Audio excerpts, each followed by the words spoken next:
Level 1. Analyst. Level 1 is the analyst, the entry point where fresh-faced college graduates dive headfirst into the machine. You're 22 to 25 years old, armed with a top-tier degree and a burning desire to prove yourself. Your world revolves around endless Excel spreadsheets, intricate financial models, and meticulously crafted PowerPoint pitch books. You arrive at the office before the sun rises and often leave long after it sets, logging 80 to 100 hours a week during busy deal seasons. Picture this. It's 2 a.m., and you're tweaking a discounted cash flow valuation for the 100th time because the associate just sent back a "please fix" email with 47 comments in red. Your eyes burn from staring at screens. Your diet consists of cold pizza and energy drinks from the pantry, and sleep feels like a distant myth. You handle the grunt work, compiling comps tables, updating merger models, proofreading documents for typos that could tank a presentation, and setting up conference calls for senior bankers who barely acknowledge your existence. The thrill comes in rare moments when your model actually works and the VP nods approvingly. But mostly, it's survival mode. You learn more in 2 years than most people do in a decade, mastering LBOs, DCFS, and the art of formatting slides so they look flawless at 4 a.m.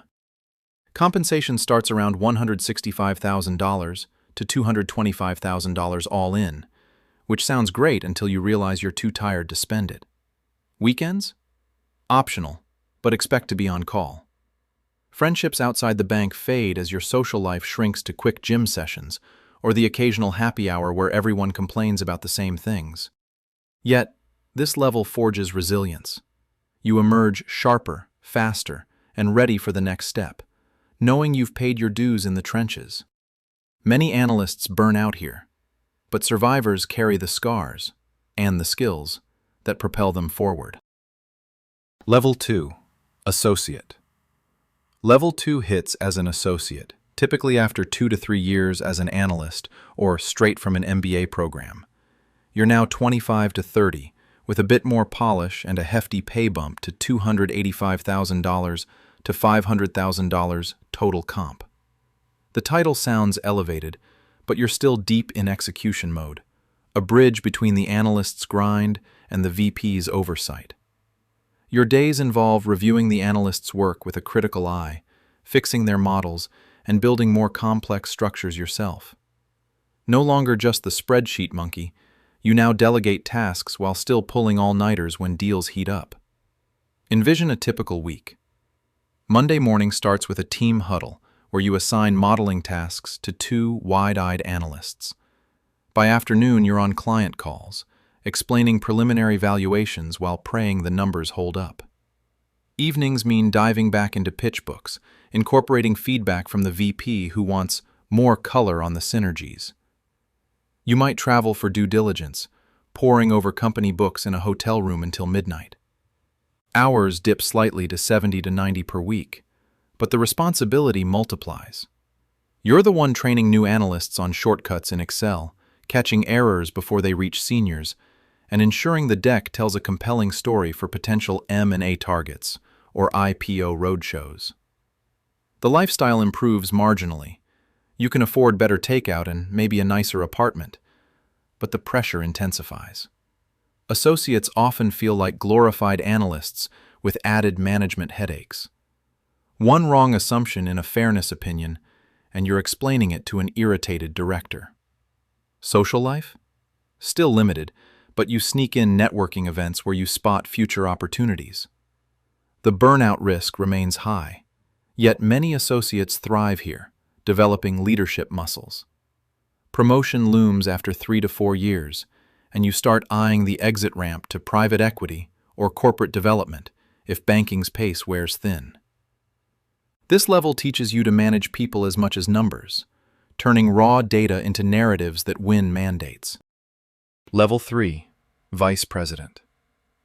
Level 3 brings you to Vice President, the pivotal shift where grunt work fades and real accountability begins. At 28 to 35 years old, with total compensation climbing to $525,000 to $800,000, You're no longer buried in models but orchestrating them. VPs manage the day-to-day of deals, acting as the account manager who keeps everything on track. You review analyst and associate output, interface directly with clients, and translate MD directives into actionable plans. Your routine transforms. Mornings might involve client breakfast meetings to discuss a potential leveraged buyout, followed by internal calls directing the team on updated projections.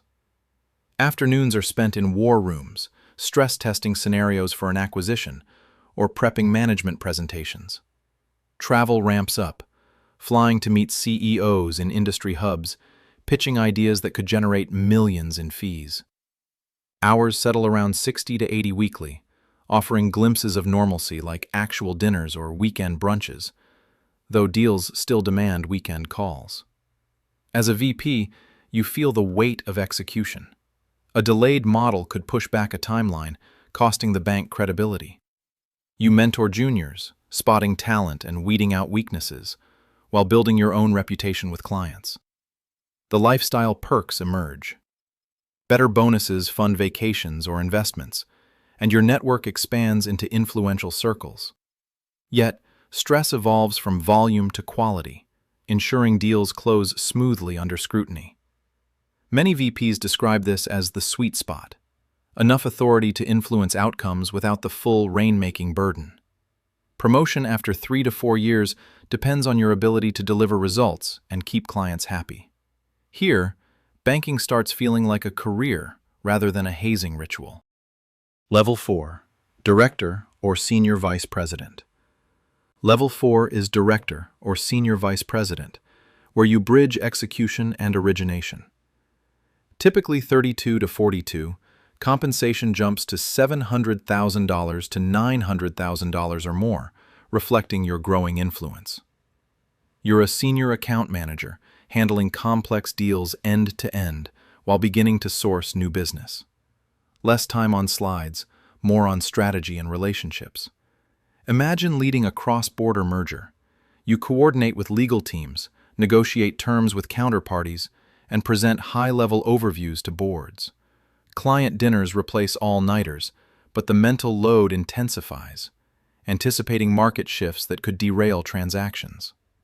You manage VPs and below, delegating while staying hands-on for critical elements like valuation sensitivities or regulatory hurdles. Travel becomes strategic, jetting between global financial centers to nurture relationships that yield repeat business. Lifestyle here balances intensity with rewards. You might afford a family home or luxury escapes, though unpredictable deal flow means canceled plans. This level hones your business development skills, spotting opportunities in industries you cover, whether tech, healthcare, or energy. The pressure shifts to revenue generation. Underperforming means stalled progression. Directors often feel like the engine room of the bank, keeping deals alive while grooming the next generation. After 2 to 3 years, top performers eye the pinnacle, armed with a track record of closed transactions and loyal clients. Level 5. Managing Director. Level 5 crowns you as Managing Director, the rainmaker who drives the bank's profitability.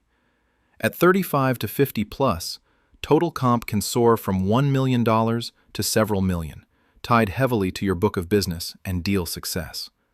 Your role pivots almost entirely to client acquisition, relationship management, and high-level strategy. No more building models. You oversee empires. A day might start with golf or breakfast with a Fortune 500 CEO, pitching an innovative financing structure. Afternoons involve boardroom negotiations or calls with regulators. Evenings host client events where your charisma seals mandates for billion-dollar IPOs or transformative M&As.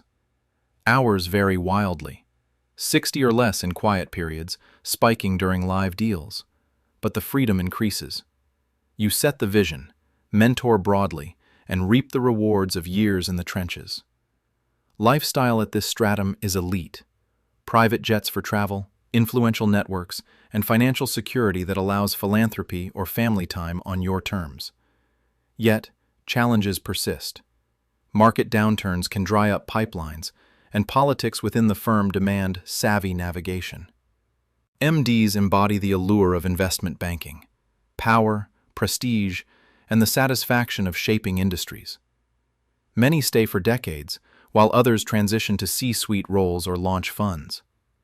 The view from the top justifies the climb, but it demands unwavering drive.